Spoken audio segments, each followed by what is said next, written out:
obesity?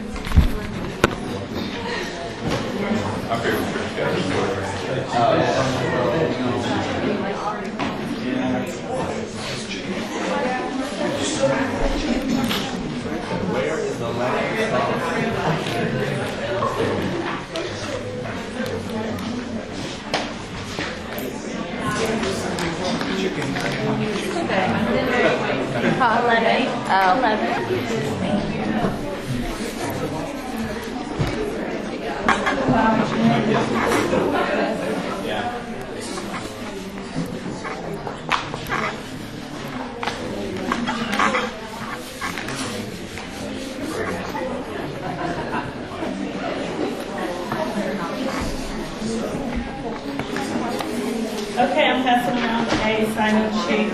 You could just sign it and pass it on. Does anybody know where the sign-in sheet from this morning?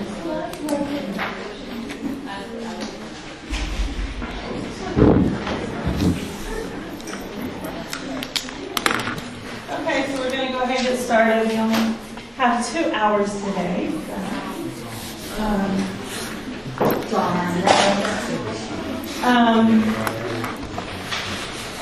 So how's everybody doing? Thumbs up, thumbs down, sideways. Okay. Yeah, no, it's kind of one of those days. I don't know what it is. It's kind of, thought it was going to storm. It's just hot. Very hot. Yeah, probably when I'm ready to get off work. Be ready to storm. That's okay. We need the rain, right? How's clinical going? Good. Everybody enjoying clinical? You're not real convincing, but okay. Not so much. I see some no's. Mostly, yes. We're just ready for this to be done, right? So we get on to our summer. Yes, I understand. So I think I will fall somewhere into I'm awake but not really alert. I don't know, today is just like I said, one of those days. So you can decide if you're able to read this, you're somewhat alert. If anybody is snoring, we're going to make fun of you. Okay, so after lunch it's kind of hard to be awake, but we will try to do this with the least amount of pain as possible. We're going to talk about obesity today, nutrition, obesity, and how that relates to healthcare and what you're going to be seeing and what you can do for people. I don't think we have any nutritionists in here. We might. You never know. People come from all different walks of life, speak from the nurse. Although we're not nutritionists, there are times when we have to talk to our patients about nutrition. And we mostly, as nurses, need to be aware of what obesity and being overweight can cause and influence other factors as far as disease processes, morbidity and mortality, and how that affects the person. So we know that this is one of the biggest issues that we have in the United States, and actually worldwide, but the United States has a huge issue with it. It's the most prevalent, preventable disease or health problem that we have in the United States. Back originally when I started doing this lecture or inherited it, we were basing on a 2009-2010 survey that was done by the National Health and Nutrition Organization. And then it was 37.5 million American adults were obese. Now it's up to 78 million as of 2016, and that's the American Heart Association. So we are going in the wrong direction. Every year, our death rate increases. Okay, so the age of death, the average age of death increases, and it has since the invention of antibiotics. We have seen people living longer and longer. And they said, but if we don't get the obesity issue under control, that may end. So it's really has a real huge effect on how healthy someone is and the other disease processes that it influences. So what is obesity? When does it occur? It's when you have an excess of calories, and those calories get stored as fat. Well, also, I'll be referring to it as adipose tissue. So it does increase the risk of morbidity and mortality. It not only affects adults, it affects children. And it doesn't discriminate. It affects every race, every ethnic group, every age. Doesn't care if you're male or female. It is all different backgrounds. Now, some are affected more than others. There are higher rates, or there are higher, like the problems that people have are more with different races, but it doesn't discriminate. So nearly 70% of Americans, which is a staggering number, are overweight or obese. What do you think is causing this? What are some of our issues? Why have we gone from being a more healthy nation to being I don't know if I would say healthy. Healthy in a sense that we're not obese and not being caused those problems, but we did back in the day have the problems that they couldn't cure. Okay, so we are living longer, but we're also sicker. So what's the causes? Processed foods. Processed foods. More sedentary lifestyle. Well, sedentary lifestyle, so not getting up, moving around. Fast food restaurants. Fast food restaurants, yes, one on every corner. They're so easy. Portion sizes that have grown so big, and like I was looking at something. It showed that back 20 years ago, our donut size was like this big. Now we're like, this is your average donut size. So. It's just things have grown. We're busier, so the stuff that's often easier and faster tends to be. Are we busier? We have a lot of convenience situations. Now, I'm not sure, they used to, you had to get up and go out to the farm and plant your food and harvest your food, and you were there from sunup to sundown, and Mom was in the kitchen and she was cooking and cleaning and watering the flowers and going and feeding the chickens and whatever else. And there wasn't that much to eat. If she didn't cook it, you didn't eat it. So they were the stars in my day, but hey. But so I don't know if we're busier. Maybe we are.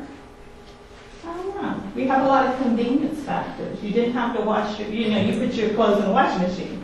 You don't have to go to the river or out to a bucket and try to wash your clothes. So that's a good question. We culturally have a weird relationship with food, like compared to other countries. We seem to just, I don't really know how to explain what I'm thinking, but I feel like you think of other places, they eat lots of smaller meals throughout the day, and it's like the food itself is important, and we're just like, oh, does it taste good? Is it greasy? Cool, let's eat a lot of it and move on. Right. So we have a weird relationship with food, or a different relationship. I think food is a lot cheaper too. I mean, I saw somewhere that food today, if you're the percentage of our salary, it's gone like by half. Like it was like 12% of the average income, the average person's income in the past, and now it's like 7% or something. Okay, so food is cheaper. 12% in the past, it was like 12% of someone's income, and now it's like 7%. But what do we know about eating healthy? It's way more expensive. Yes. Way more expensive. Access to food. There are some Access. countries they don't look at the food. Yeah, my husband, most of you know, he's from Jamaica. He's like, he got one egg every morning, and the kids teased him at school and said he was spoiled because he got an egg every morning, because that was rare that you would be able to have an egg every morning. And, if you wanted fruit, you went and picked fruit. But they ate mostly what either was grown from the ground or was picked from trees or plants. If you got meat, that was like a big deal. That didn't happen but like on, special occasions and things like that. So it's a different culture. I think that it being cheaper is partly a myth, in my opinion. Just because you can get a bag of chips for $4 or a bag of apples for, like $3, or a stack of bananas for $1. Okay. So I think we think it's cheaper, but oftentimes eat an apple instead of potato chips, or eat, a banana instead of cookies. That's a good argument. I don't know. I lost my job. That was a lot. I was really down and out, and I would say that expensive, healthy food is more expensive. If you go to the dollar store and you're walking around, are you going to see chips, cookies, and soda? You're not going to see any fruits. You may see some eggs in the back. Right, but you're not going to see fresh fruit. You're not going to see a lot of carbs, a lot of processed foods. I think the thing with Francis' point too is that fruit does not last as long as chips. Right. So if you buy a bag of apples for the same price you buy a bag of chips, it should still gonna last longer because you might finish all those apples and you're squeezing half of them. It is hard to eat just one chip, so maybe we shouldn't use chips. What about the invention of high fructose corn syrup? High fructose corn syrup. Wow. Yeah.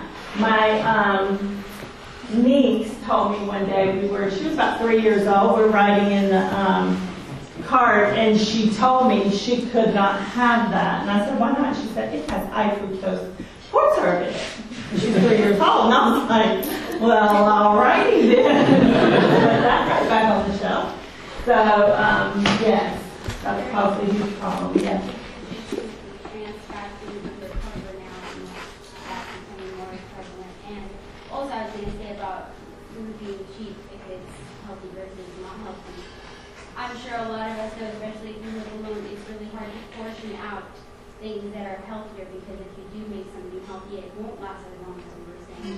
And for a lot of people that don't live with huge families, it's hard to portion and get your money's worth if you make a big thing, versus it's so much more convenient and easy and fast. If you're living a fast lifestyle where you have to go back and forth and you get just a frozen meal for a couple of dollars. And I don't know about y'all, but the problem we have at my house is fresh food doesn't last.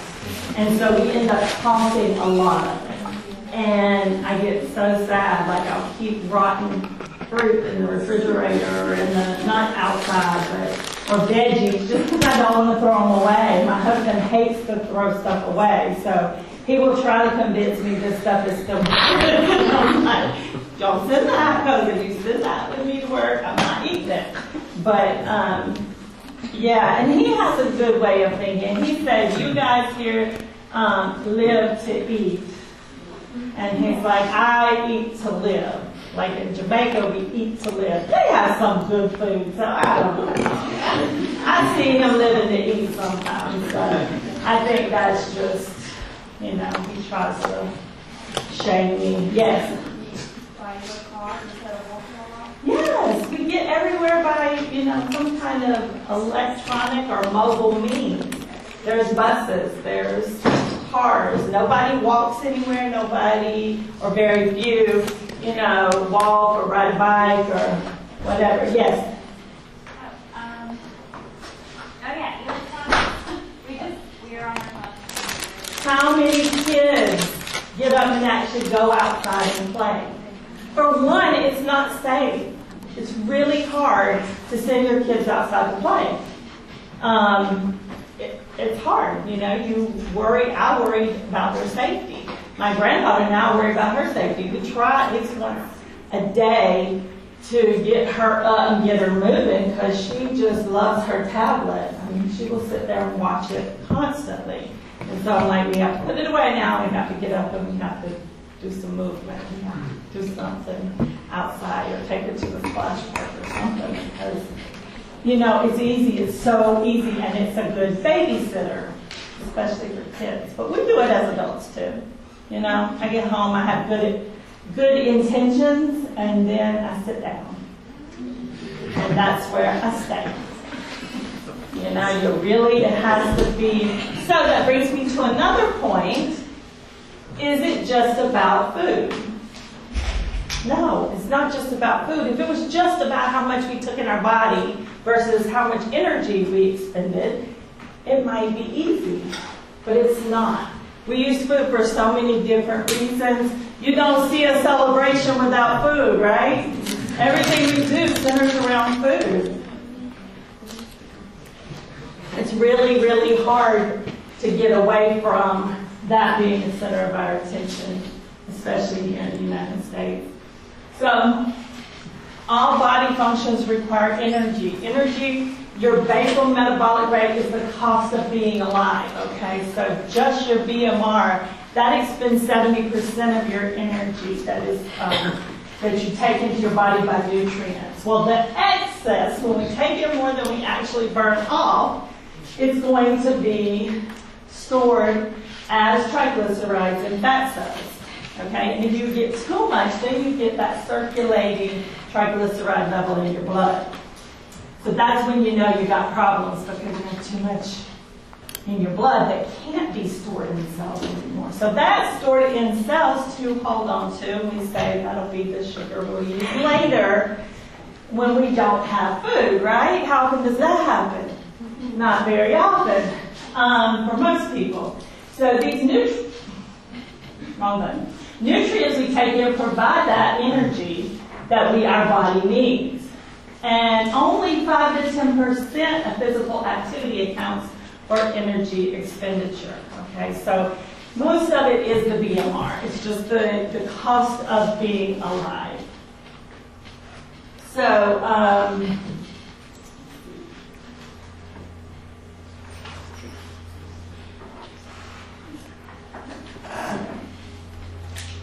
the different reasons, why does someone have weight gain? Why do they experience that? Well, they take in more than they burn off, correct? That's one reason. So they may end up, okay, you're rocking along and you know they have the normal weight that they usually are, and they start eating a lot more than before. That could be one reason. They're eating more. They could have decreased their exercise routine or decreased how much energy they extend. Appetite has a big thing to do with it. Appetite is controlled a lot by psychological reasons, physical reasons, and hormonal reasons. Hormones are a huge factor. The gastrointestinal filling, there are peptides in the stomach and stretch receptors. As the GI system fills with food, that system is stretched and these are released. And that's what tells your brain that you're full. Okay? The more it tells your brain as it's releasing the acid in your stomach to break down the food, that's when it's telling your brain. By that occurring, it tells your brain that you can slow down now and we don't need as much food. With hormones, we have the thyroid hormone, leptin, which is a peptide, and also insulin. So the thyroid hormone affects your brain and is going to tell your brain to produces hormones that are going to influence your metabolic rate. Okay, and also that sensation in your brain that says, you get a happy feeling from eating certain foods like chocolate and different things, that is affected from the thyroid. It also aids in digestion and muscle control. We also, the leptin is the peptide in the stomach, and what happens with that is when you have a large amount of stored fat, you'll have a large amount of leptin, and leptin is what tells your body, tells your brain you don't need to eat as much. So it actually is that sense of satiety, so you're not feeling as hungry. And as that leptin, as someone loses weight and they lose fat cells, it decreases, then the leptin level also decreases because it wants you to think you need more food because your body's used to being a certain weight, so it starts to decrease. That's why people get hungrier. So it wants you to be hungry because it wants you, your body wants to gain weight back. Okay, does that make sense? It wants to encourage the body to eat as it starts to lose weight. That's why people hit plateaus, and they say you need to somehow or other shock your system to start losing weight again, is because of leptin. So sometimes if you increase the amount of food that you're eating, your body will kind of relax and say, okay, and the leptin level will increase back up and will allow your body to lose weight again. But it does all this because your body thinks, okay, this is what we're used to being at, and this is how much we're used to weighing. These are the fat cells we're used to, and now we have dropped drastically. You also have insulin, and insulin is important because it is what actually helps to move the sugar into the cell and make it usable as far as energy. And so when your body becomes resistant to insulin, that is not, that action doesn't occur as it's supposed to. So people will end up with a higher level of insulin higher level of sugar in their blood.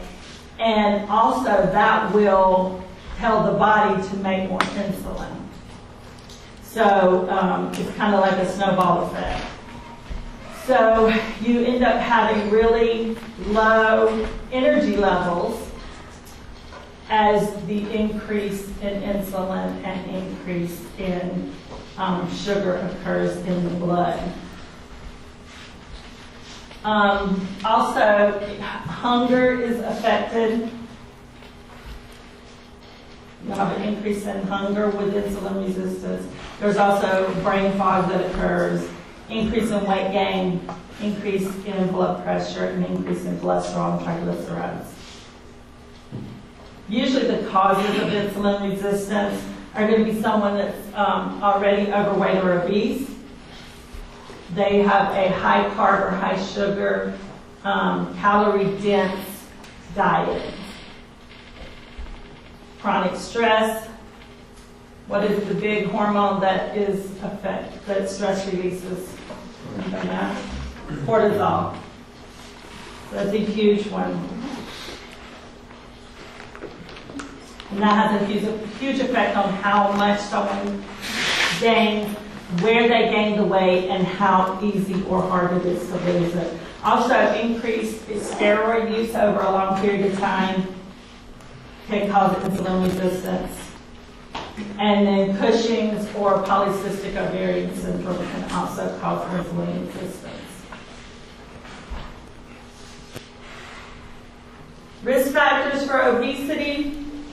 Heredity is a huge one. 25 to 40% of obesity can be blamed on this. Doesn't mean people can't lose weight, but it will be more difficult. They've done studies. At first they kind of poo-pooed that idea, so that's not true, has nothing to do with that. But now they've studied a lot of adopted children, and they look at their biological parents, and a lot of times you're going to see a relationship in their body makeup and how, their stature and how easily or not easy it is for them to gain or lose weight. There's a real strong correlation between body types. Also, physical inactivity, like we were saying. We don't walk anywhere. We ride transit We ride in cars. We're just a very sedentary culture. There are also cultural factors. The types of food we eat is usually is from a cultural influence. Using food as rewards. We're going to celebrate now. Let's have a big party or dinner and have lots of food. The environment, we rely on vending machines. We have fast food everywhere. We have a huge or more of a supply of food. It's not as hard to get. We don't have to go. We don't have to go harvest our food. We just have to go and pick it up. Sometimes we get it brought to us. Socioeconomic factors. We were talking about whether or not it's cheaper or more expensive to eat healthy. I think if you were talking organic, I don't think there's be too much argument. We all know organic food is more expensive. I think you can make healthy choices that even if you're not doing organic. There is a correlation between obesity and women and lower socioeconomic groups and also education levels. So lower income and lower education levels in women, there tends to be higher obesity levels. Not true with men. That doesn't really affect the male as much. Then we have those lovely psychological factors. We eat when we're depressed. We eat when we're stressed. We eat when we're lonely. We eat because we have anxiety. We eat because, low self-esteem. We just eat for everything. It's a coping mechanism a lot of people have developed. And then we have addiction and ineffective coping mechanisms, which is also related to food sometimes. I mean, if you have an addictive personality, you may not only be prone to developing an addiction to a drug or alcohol, but also things like shopping, eating, different factors of that.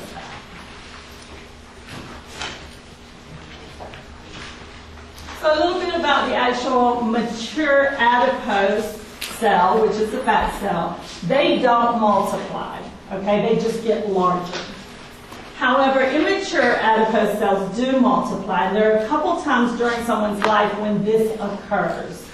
And there's not a whole lot you can do about that. If you think about going through puberty and either in early to late adolescence, boys and girls develop differently at different times. So there is going to be some fat that is increased on a person's body just because they're growing up, okay? For females, during breastfeeding or when the body is preparing to breastfeed, so in the last stages of pregnancy, the body will start to put on some extra fat. And that's one reason everybody's like, well, that doesn't make sense because when you breastfeed, you lose weight faster. Yes, you lose that because that's the energy, that's the stored energy that is there. So those extra calories that are being burned from the baby nursing is going to be what you're burning off. So if you don't breastfeed, then you have what you had gained plus that extra fat that you put on to prepare you to breastfeed for your baby. And then they think, there's some controversy about this, but they think that the overweight, middle-aged person will have a time period where they also can multiply fat cells. So.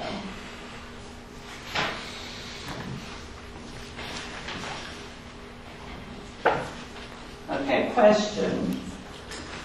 Could you repeat that last part? The middle-aged middle-aged overweight adult.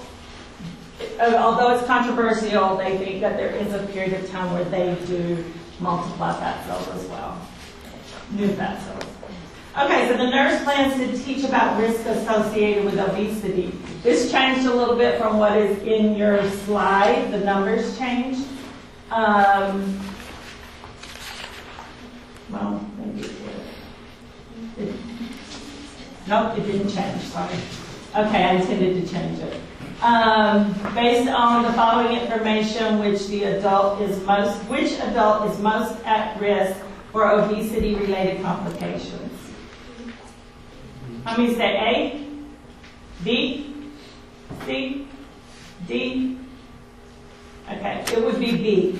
And the reason is the hip-waist ratio or waist-hip ratio is less than 1. Okay, so I intended to change that to 40 for the waist and 42 for the hips. And if it was a question on the test, I would do that. Because there's also a risk for men that have a waist greater than 40. Okay, so I don't really like that question. But that waist-hip ratio is 0.95. We want in men, we want it to be less than 1. And in women, we want it to be less than 0.8. A BMI of 18 is within normal, is considered underweight, and 24 is normal. And then a female, if the waist circumference is greater than 35, or is 35, 35 or larger, there's a higher risk there. So if we look at the body mass index, and I know I hear this every time I do this class, that is not a good predictor of fat on the body or of weight or being overweight. And I agree, yes.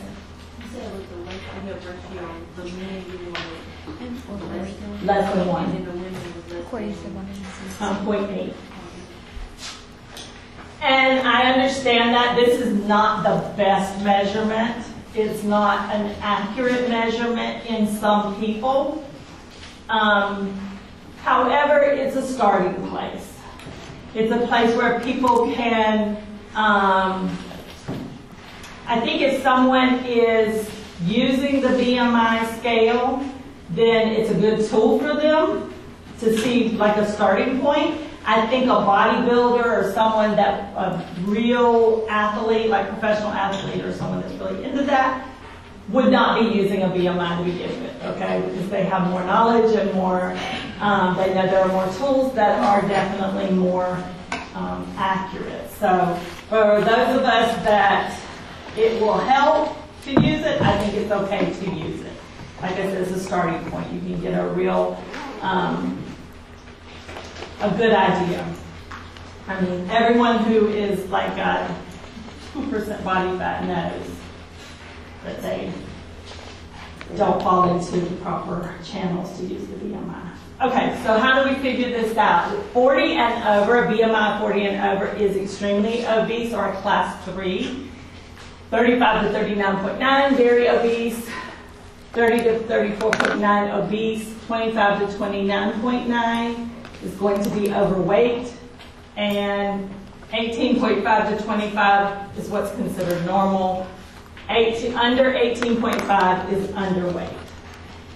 Now, how do we figure this out? And this is very important for you guys to know. You're going to take your weight in pounds and the height in inches. You're going to multiply the height in inches times itself and divide the weight in pounds by the number you get, okay? And then multiply that times 703. And you will get the BMI. So I'm going to give you one to try, okay? You have someone who is 240 pounds and 5'6". So 240 pounds would be plugged in on the top. 5'6" would be 66 inches, correct?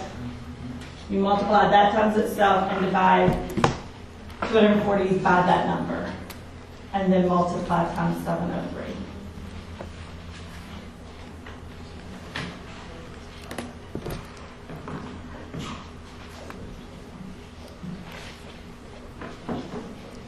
Does anyone have the answer? 38.7. So we would round that to 39. So we're going to round it. So it wouldn't matter if we rounded it or not. What on the scale? What grade? What class would that fall into? The very obese class 2, right? Okay, does everybody get that? We'll go on to this one. This is an example. If someone is a weight of 120 and they're 5'3", which would be 63 inches, you take 63 inches and square it.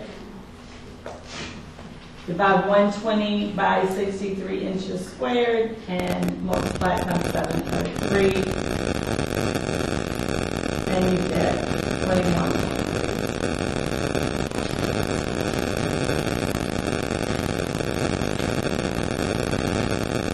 Anybody have a question about how to figure that out? This is important for you to know. The dimensional analysis will not work with this. You have to know the formula. Everybody's okay?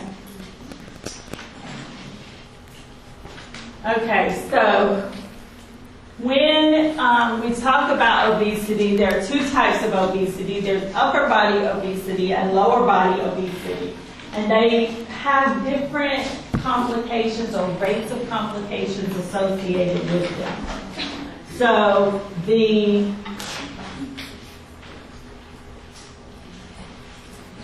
yes. When you're calculating BMI, Mm-hmm. for that, No. Upper body obesity, there are a lot more, they also refer to this as the apple-shaped body. So those people carry their weight around their midsection, a lot of abdominal weight. And there are a lot of increased risk factors, health risk factors that go along with that, such as hypertension, dyslipidemia, heart disease, strokes, and hyperinsulinemia.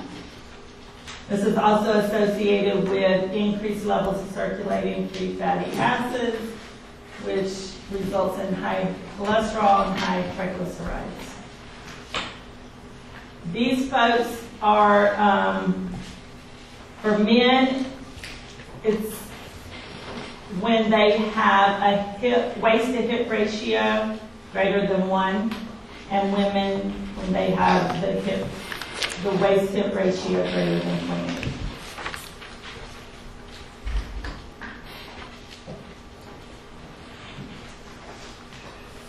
With the upper body, you may also see this referred to as central body obesity. With peripheral, yes. Can you explain what the hip ratio means? Like, what are you measuring? You're measuring the waist and you're measuring the hip. Is it like 1 inch? It's 1 inch, because it's like, say you have their waist is 42 and the hip is 44, so you're going to divide the waist by the hip, Okay. and whatever you get. So if the hip is greater than the waist, that's It's how close it is together. If it is more than 1, the ratio for men and 0.8 for women.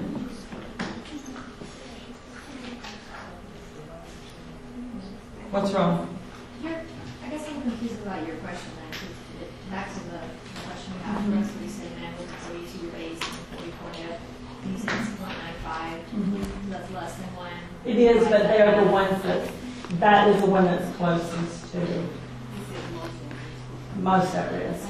It's one of those nursing questions where there's 3 right answers, but only one that's right. Okay.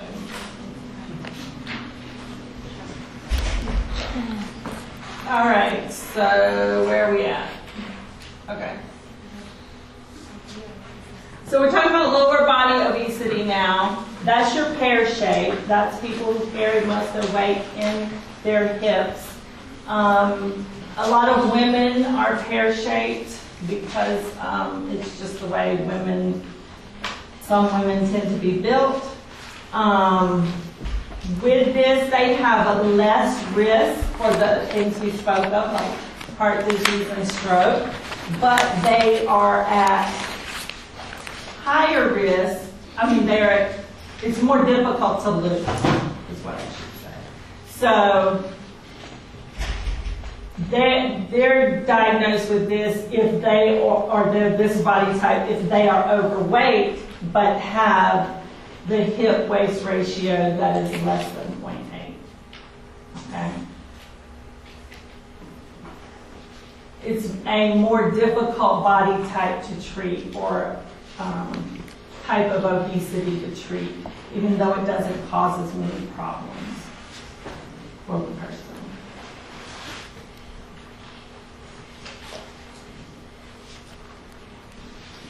Complications of obesity.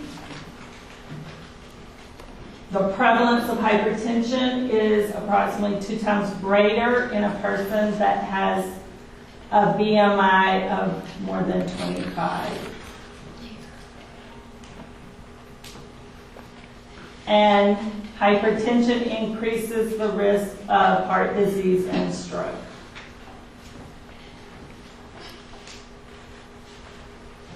%60 of people with obesity are going to be diagnosed with metabolic syndrome. You'll learn more about that in a cardiac lecture, I believe, in MS2. It increases the risk factor for arteriosclerosis and cardiac heart disease. Increases the risk for CHF. Sleep apnea, insulin resistance, and type 2 diabetes.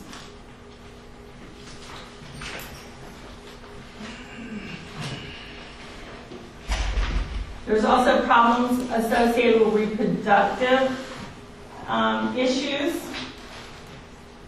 Obesity is sometimes associated with PCOS or polycystic ovarian syndrome. It's also associated with decreased testosterone levels in men.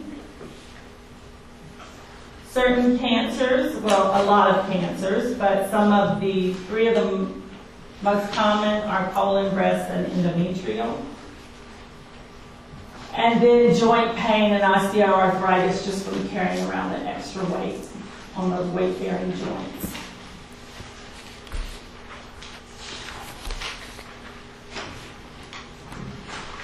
These are different diagnostic tests that are used to test where someone is as far as them having a healthy weight or being overweight or obese. Of course, BMI is a very simple one.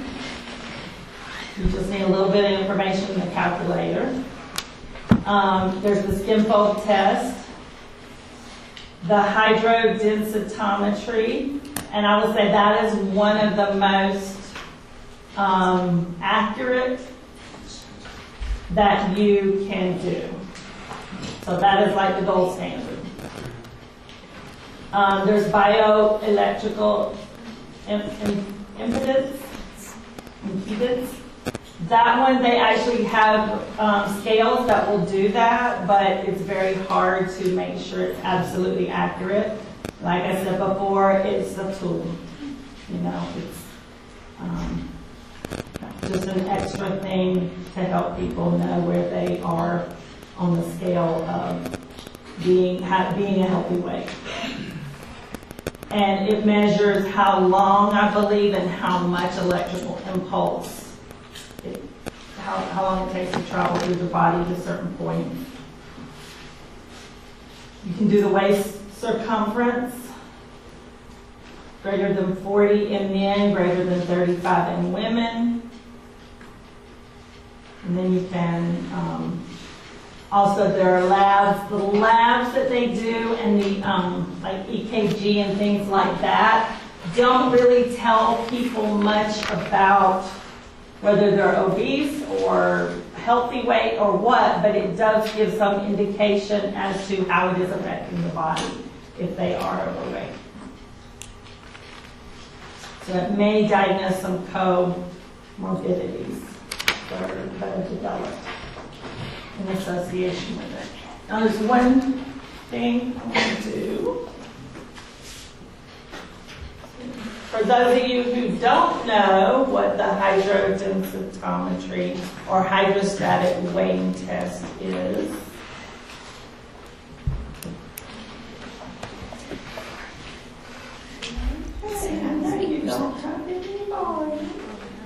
one of the benefits is that it has an error plus or minus 1 to 2%, and it's also a great way to have a start. Vigo Rivera, I'm with the UIC Human Performance Lab, and I'm here to tell you about the benefits of the hydrostatic weighing test. One of the benefits is that it has an error plus or minus 1 to 2%, and it's also a great way to have a starting point in an exercise program. So initially you would do one hydrostatic weight today, and then 3 to 6 months from now, do another test to see exactly where you're going. What I'm going to do is just stand in front of the lab. Good, and I'll be home. And also, so right now we're going to do a scale. And we're all set. So you can go ahead right behind you, there's a chair. Just go ahead and take a seat in front.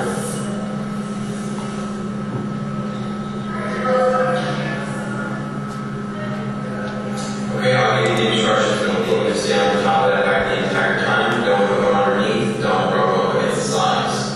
Next to your hands, I need them there on the sides. I just need them there to anchor you to the scale. You don't need to pull yourself underneath. That's what I'm underneath the water chamber for. So, what I do need you to do is, it has to be completely submerged in the water. While you're underneath the water, I need you to blow out as much air as you can. From my point of view, I see all these air bubbles coming up. The moment they stop, I'm under the assumption you've got to run as much as you could. At that point, I start taking the reading. Once I've got it, I'll let you into the water, go ahead and come back up.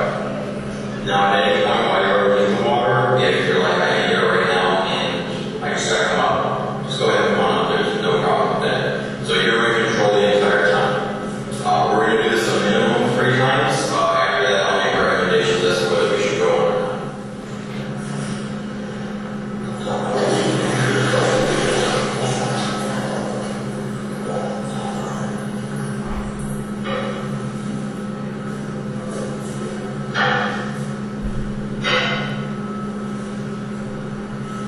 Alright, then you go ahead and come on up.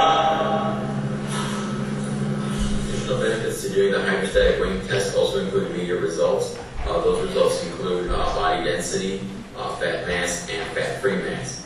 Again, this is the most accurate way to assess body fat with the error plus or minus 1 to 2%, and to see if your exercise program is going in the right direction. Thank you. has anybody had this done? One person?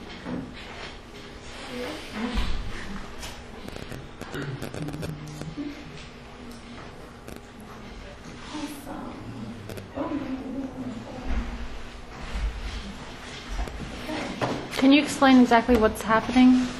Like, I don't know, I'll try, but actually it's that fat, which one is it? That fat does not weigh anything underwater?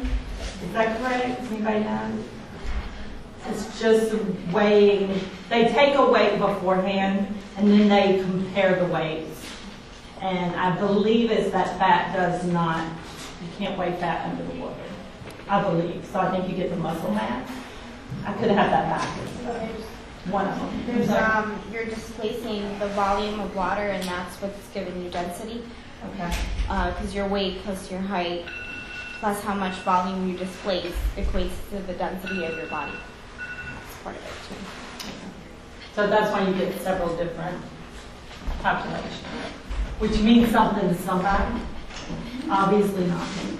But you can tell I'm a bodybuilder, so no. I do have friends that are bodybuilders, and like, you know, that percent fat is like extremely important to them. Okay, break time.